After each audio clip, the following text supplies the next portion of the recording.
Assalamualaikum warahmatullahi wabarakatuh. Kabar anak-anakku sekalian, semoga dalam kondisi sehat dalam setiap aktivitasnya. Anak-anakku sekalian, bertemu kembali dalam materi layanan dasar, bimbingan dan konseling. Dalam tema yang akan kita bahas berkaitan dengan the brain power, kekuatan otak kita. Anak-anakku sekalian, tujuan dari materi layanan ini adalah bagaimana kita menemukan sesuatu yang dahsyat dalam diri kalian, dalam diri kita semuanya. Apa itu? Ya, tentunya adalah yang ada dalam bagian kita, dalam tubuh kita, terutama yaitu berkaitan dengan otak kita. Anak-anakku sekalian, pada kesempatan kali ini kita akan mencoba untuk membahas tentang bagaimana kapasitas otak kita dan peran otak kiri dan otak kanan. Anak-anak sekalian, apakah anak-anak sekalian harus tahu bahwasannya otak kita ini mempunyai kemampuan yang luar biasa? Mari kita lihat apa saja kemampuan otak kita yang luar biasa ini. Yang pertama adalah jumlah sel otak manusia ini bisa mencapai 200 miliar, jumlah yang sangat banyak. Berarti kemampuan yang dimiliki otak yang memiliki sel 200 miliar ini memang sangat luar biasa. Di antaranya, otak dapat mengingat 100 miliar bit informasi. Jadi apapun yang diingat oleh kita itu bisa masuk dalam otak kita. Tentunya kalau kita berusaha untuk mengingatnya, menghafalnya.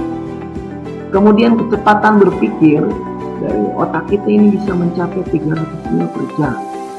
Sungguh kecepatan yang luar biasa ya, sama dengan kereta api tercepat. Dengan rata-rata jumlah pikiran manusia dalam 24 jam adalah 4.000.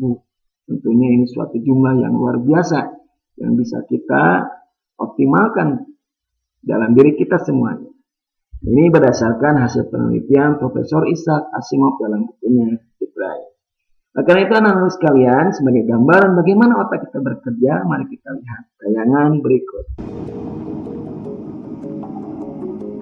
For Alison, as for every single one of us, learning something new means rearranging the way her brain works.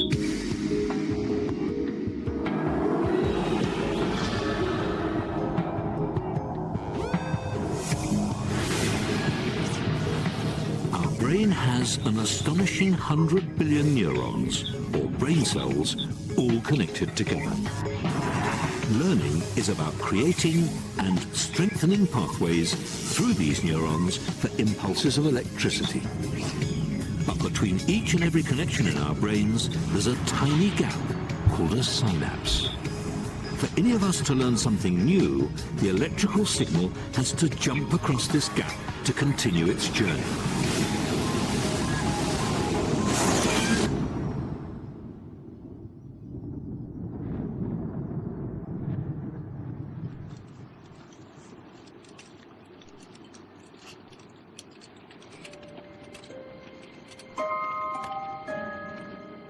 The gap between the two brain cells is tiny, but that doesn't mean it's straightforward for a signal to get from one side to the other. For us, it's like crossing a deep ravine.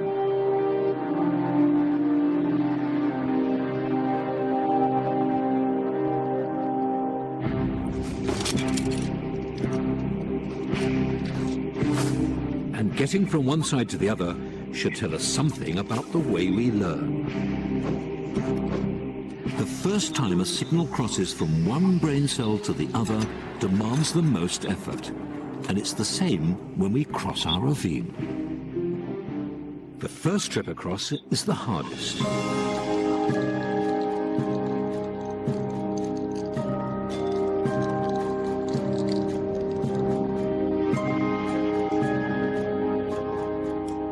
Having crossed the ravine once, the journeys across get easier and easier. And a similar thing happens when we learn something.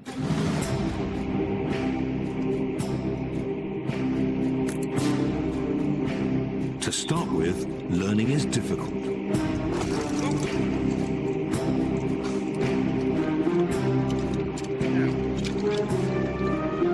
But as the signal crosses the gap between the brain cells again and again, we establish a more solid pathway.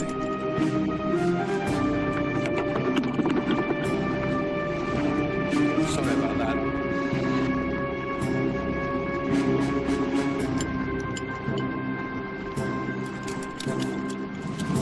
By the time we've made the crossing over and over again, it becomes effortless. We can do it whenever we like.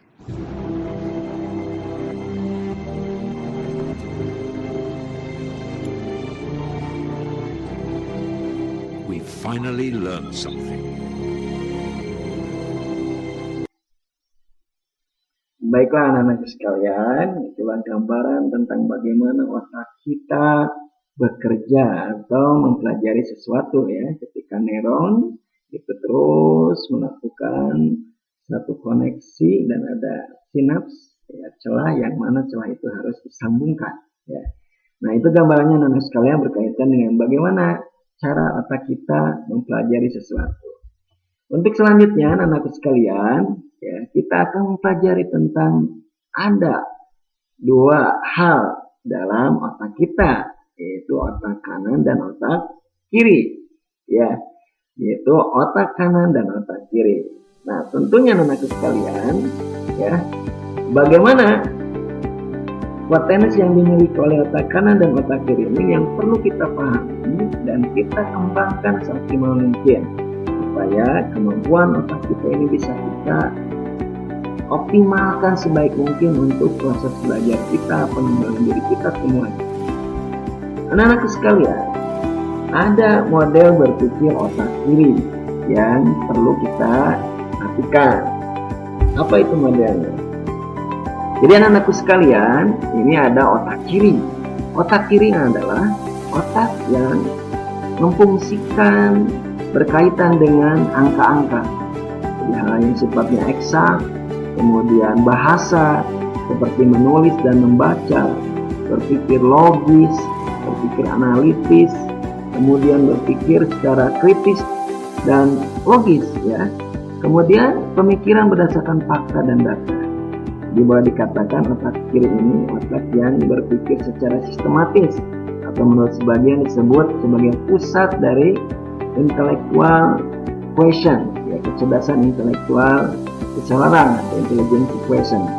Ini yang ada dalam model berpikir otak kiri ya, yang berkaitan dengan angka-angka, bahasa, logika, analisis, pemikiran kritis dan logis ya, serta pemikiran berdasarkan fakta.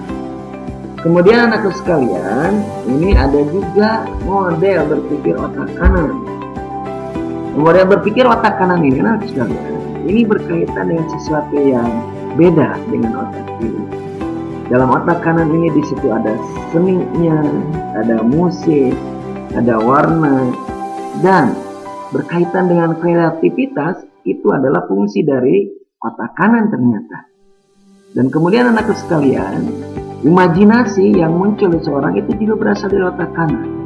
Kemudian intuisi, perasaan, membaca emosi orang lain, mengekspresikan emosi, kemampuan mengenali wajah orang lain, adanya visual dan gambar, serta isyarat verbal, itu adalah merupakan hal yang dilakukan oleh otak kanan.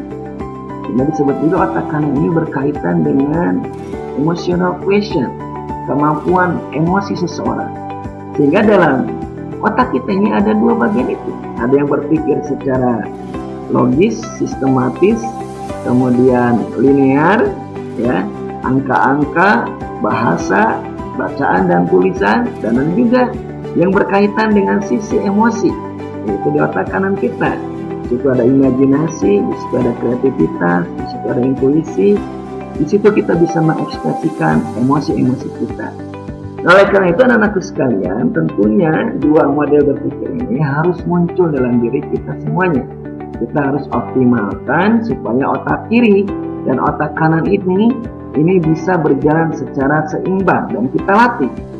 Nah, pertanyaan berikutnya adalah bagaimana kita bisa melatih otak kanan dan otak kiri kita. Nah, mari kita lihat dalam tips berikut. Anak-anak sekalian, bagaimana supaya kita bisa melatih otak kiri dan otak kanan. Di antaranya anakku sekalian, untuk melatih otak kiri, kita harus memperbanyak kebiasaan membaca dan menulis setiap hari. Tentunya ini adalah sesuatu untuk melatih, ya, supaya otak kiri kita berfungsi secara optimal. Kemudian, jalani hobi baru yang membutuhkan fokus, hingga melatih kita untuk bisa melakukan analisis. Terus belajar, kuasai hal baru dengan ikut seminar, webinar, kelas online dan sebagainya. Terus belajar untuk melatih kemampuan daya nalar logis kita. Kemudian juga ikuti aktivitas yang melatih strategi dan ingatan, karena berpikir logis strategis ini adalah kemampuan yang bisa dikembangkan melalui otak kiri kita semuanya. Selanjutnya anakku sekalian adalah bagaimana kita melatih otak kita dengan mengisi teka-teki sila atau bermain puzzle. Itu juga bisa melatih otak kiri kita supaya bisa berkembang lebih optimal. Selanjutnya anak-anakku sekalian, bagaimana dengan otak kanan kita? Nah, untuk melatih otak kanan kita, coba kita belajar sesuatu berkaitan dengan seni, musik, menggambar, atau mendongeng. Itu melatih sisi seni kita, melatih sisi intuisi kita. Kemudian coba hobi baru untuk melatih daya imajinasi kamu. Kembangkan daya imajinasi kamu, karena itu akan menjadi hal yang penting untuk melatih otak kanan kita. Kemudian baca dan dengarkan ide-ide kreatif orang lain sebagai inspirasi. Bisa baca, bisa mendengar langsung dari pemaparan orang-orang yang kreatif, karena sisi otak kanan adalah sisi yang memunculkan kreativitas seseorang. Maka ketika kita membaca dan mendengarkan ide-ide kreatif, maka menjadi inspirasi untuk kita memunculkan ide-ide kreatif yang ada dalam diri kita. Sehingga mudah-mudahan itu melatih otak kanan kita untuk senantiasa berkembang, memunculkan kreativitas kita. Kemudian pergi ke tempat-tempat yang belum pernah dikunjungi untuk mempelajari budaya dan bidang yang belum kamu ketahui. Anak-anak sekalian, itu merupakan tips singkat berkaitan bagaimana cara kita melatih otak kiri dan otak kanan kita. Anak sekalian, itu yang bisa Bapak sampaikan pada kesempatan kali ini. Semoga bermanfaat. Terima kasih. Semoga sukses dalam setiap aktivitas ini. Assalamualaikum warahmatullahi wabarakatuh.